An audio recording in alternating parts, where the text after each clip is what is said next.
So guys, isang mapagpalang pagkakataon po ulit para sa ating lahat. To God be the glory po ulit. Maraming salamat po sa inyong lahat na makakakita ulit ng bagong content ko na to. Ito po ay season 34 na WWDH. Season 34 part 16 na. Sana po guys pagdamutan nyo din po, bigyan nyo po ng konting time yung mga recap, yung mga old contents ko na months ago na, 1 year ago na, yung iba po less than 1 year ago, na tinatry ko pa rin pong i-upload, i-re-upload dito sa platform ko. Kasi kahit pa paano po yung mga nasabi ko dyan mga dagdag booster pa rin po para po sa mga bagong makakakita, sa mga bagong mangilan-ngilan po na sumusubaybay sa mga content ko. Ang Panginoon na po ang bahala magbigay sa atin ng karampatang reward na kailangan pa natin talaga habang tayong lahat po ay naghihintay ng biglang pagbabalik at pagpili ng kanyang bigatin Son. Amen. So guys, konting recap lang po sa mga pwede talaga nating kapitan na magiging booster ng bawat isa sa atin para tumibay, para humigpit ang pananalig natin sa mag-ama. Amen.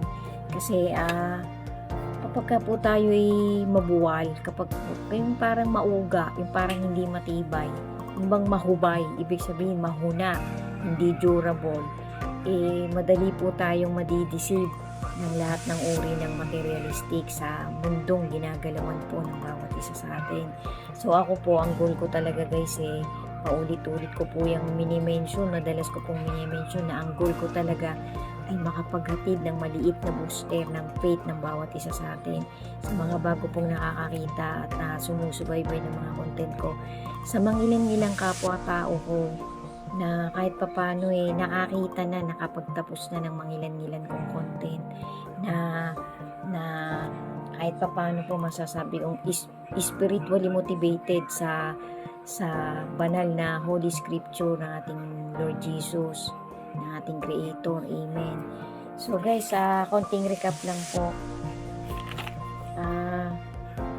The perfection of Christ, ito po ay nasabi ko na sa mga sinundang season. Nandiyan na po yan sa profile ko guys. Pwede nyo pong i-recap, pwede nyo pong pasyalan every now and then ang aking profile. Kung sinisigaw po ng puso nyo na gusto nyo akong i-follow, nasa sa inyo po yun. Kung sinisigaw din po ninyong i-heart ang bawat content ko, nasa sa inyo din po yun. Hindi po to sa pilitan guys. Ang sa akin po, ang pinaka-goal ko matapos nyo po ang bawat part ng mga ganito kong content na duktong-duktong. Kasi ito po kahit papano ini-inspired ko po ang makakakita sa akin na tumibay pa talaga ang kanyang pananalig, ang kanyang pagsampalataya na may tunay na Diyos na laging nagmamahal, na laging nagliligtas, na laging nakahandang makinig at magpatawad sa sino mang magtitiwala sa Kanya, at magbibigay sa Kanya ng respeto, at magbibigay sa Kanya ng tunay na kapayapaan hanggang sa kabilang buhay pampaparating. Amen. At magbibigay din po sa atin ng verdict at ng reward sa sino mang magtatagumpay hanggang sa huling sandali ng buhay na pinapahiram sa bawat isa sa atin. Amen. So, sabi po nung isang pastor na matuwid, alam kong matuwid tong taong to kasi hindi po siya makakaakay ng maraming susubaybay sa kanyang mga dokumentary kung hindi din po nakakapulot ang mga nanonood ng content niya, ng dokumentary niya, ng magandang motivation na inspired by the Holy Gospel, by the Holy Word of our Lord Jesus. Amen.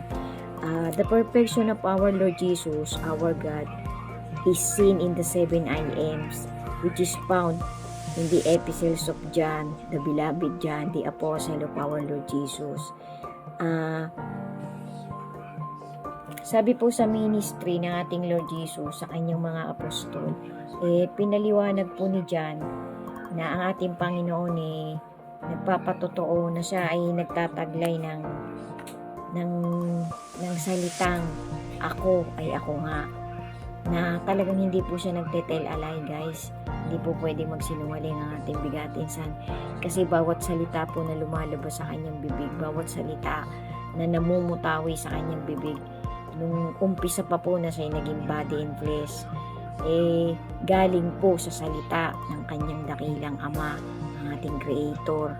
Well, anyway, pareho po silang creator kasi bigatin san nga po siya Siya lang po ang nag-iisang bugtong na anak. Amen. So, number 1 po is John 6:35. Our Lord Jesus is the bread of life. He sustains us. Apart from Him is only unsatisfied hunger. Number 2, light of the world. Our Lord Jesus is the light of the world. He illumines all people who has faith on Him. Apart from our Lord Jesus or our Creator is only impenetrable darkness. So number 3, our Lord Jesus is the door of sheep. John 10 verse 7 to 9. He admits us to life. Apart from our Lord Jesus is only hopeless exclusion. And number 4, good shepherd. John 10 verse 11. He cares for us. Apart from Him is only aimless wandering. And number 5, resurrection and life. John 11:25. He provides us life. Apart from Him is only endless dying. Number 6, way, truth, and life. John 14:6. He guides us. Apart from Him is only endless hopelessness. And number 7, true vine. John 15 verse 1. He makes us productive. Apart from Him is only continual withering. So guys, facts po ito. Kasi ang pag-i-imply po ng pastor, ito po ini-recap ko lang kasi dumaan po ulit sa notes na nire-review ko. Kasi nga po ako po every now and then, lagi po talaga ako nagno-notes sa mga napapanood ko. Kasi para po ma-double check ko, karamihan pong binibigay nilang verse ay napasadahan na rin po ng mga mata ko. Kaya naman po hindi hearsay na ipakita ko na po sa inyo ang lumang holy scripture ko na hindi ko pa nga po mapalitan halos napasadahan ko na po ang bawat chapter niyan. Yun lang po talagang nasa Old Testament ang talagang hindi ko masasabing marami akong napasadahan doon. Mas marami po akong napasadahan sa New Testament. So sabi nga po nung isang matuwid na mangangaral na nagpapahinga na po siya, kung tayo po bago lang talagang magpapakaaligaga tayong sumubaybay sa Beatitudes ng ating Panginoon, mag-umpisa na daw po tayo sa New Testament. Yan po ang pinakamagandang payo na pwede ko rin pong itawid sa inyong lahat na nakakakita ng content ko. Kasi yung New Testament po, yan po talagang kumbaga sa ni-revise na po yan, revised edition na po ng ating Lord Jesus. Yung mga nasa Old Testament po ay nandun na rin sa New Testament. Ay yung Old Testament po kasi, ang implication po kasi ng Old Testament ay hierarchy. Parang pagtatawid ng bawat isang propeta, tumawid sa isang propeta, tumawid sa isang propeta. So, kumbaga sa sa generation po natin na parang nagtititik-tak na po ang oras natin, mas maganda pong mag-umpisa na tayo sa New Testament. Every now and then po, i-mention ko yan sa bawat part ng WWTH ko. So, thank you so much po. Sana po mapagtyagaan nyo pong tapusin ng bawat part.